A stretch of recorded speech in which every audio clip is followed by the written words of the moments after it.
The Maldives, which promotes itself as an Indian Ocean tourist heaven, is currently experiencing a form of political hell. Street protests, sporadic violence and parliamentary chaos all followed the resignation earlier this year of President Mohamed Nasheed in what he claims was a de facto coup. My guest today is the current Maldives President, Mohamed Waheed, who says his goal is to unify the nation. But how can he when he stands accused of undermining Maldivian democracy?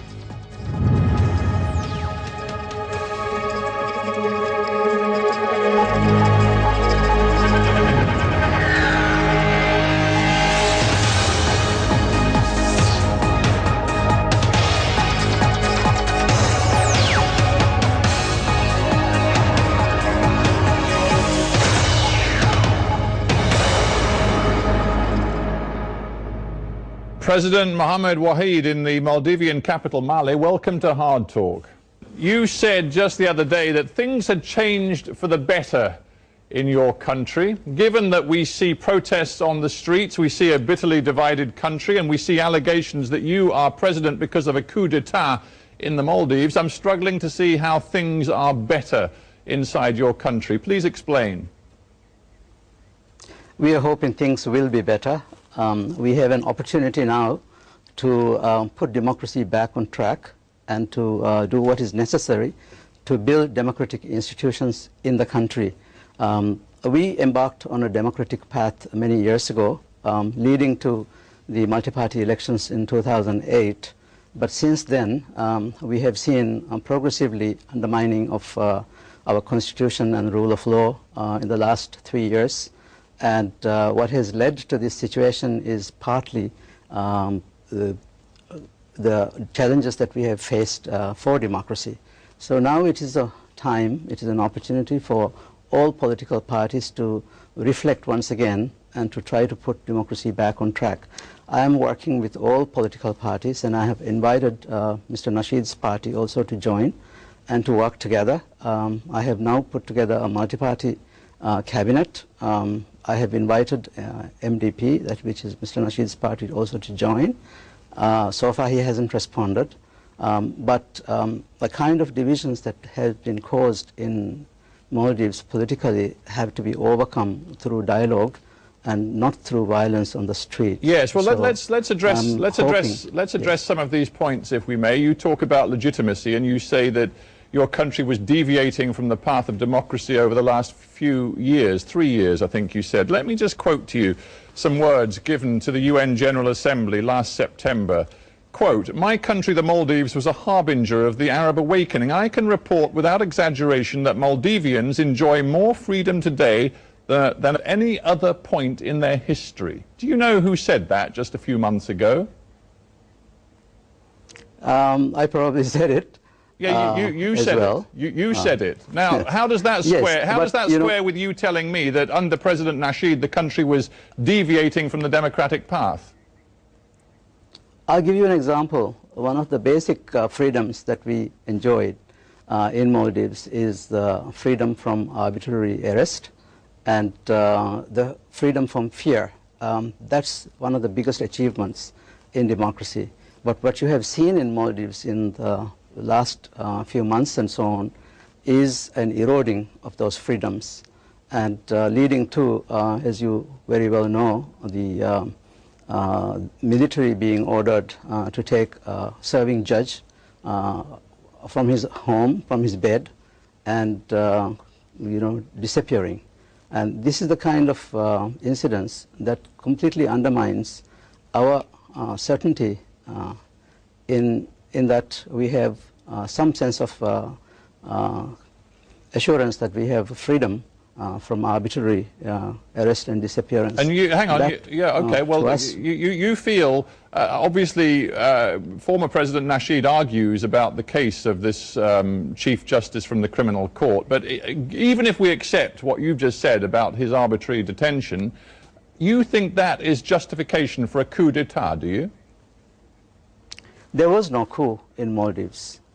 There was a resignation by the president for whatever reasons, and clearly there are questions about the circumstances, and I have now set up an independent inquiry to look into it.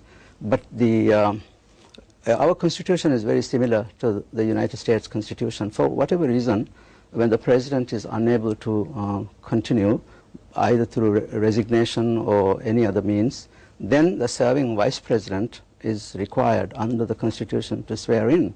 And so my swearing in is perfectly legitimate. It was on the request of the Speaker of the Parliament and the oath of office performed by the Chief Justice of the country. So, irrespective of what happened prior to my taking of office, my presidency is according to the Constitution, and I am required to perform my duties and take the country forward.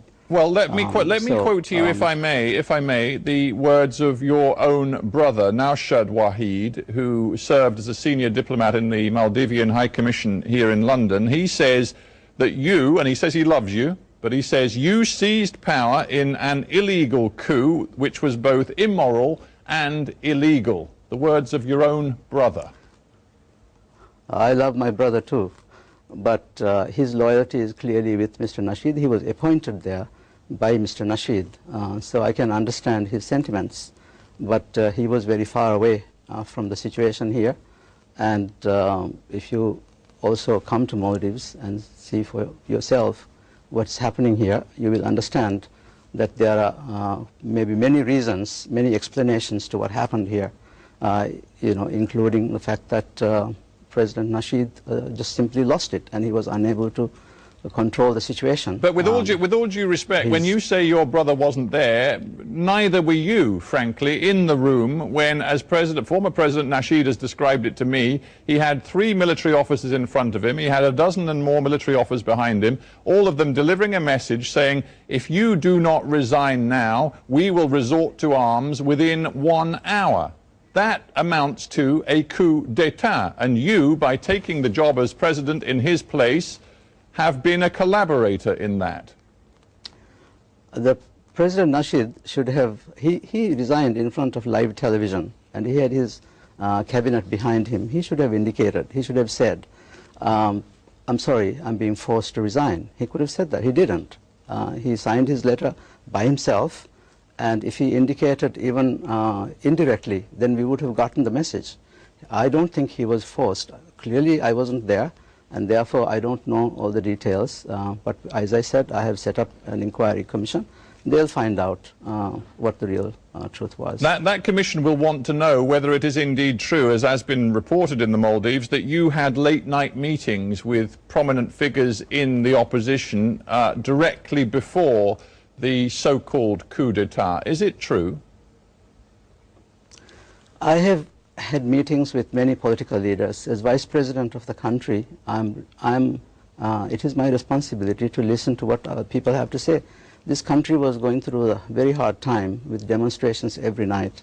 And in the first time when they wanted to see me, I informed Mr. Nasheed that they wanted to come and see me. He paid no attention to it. Demonstrations were going late into night every night, and then when they came to see me, yes, it was kind of late at night.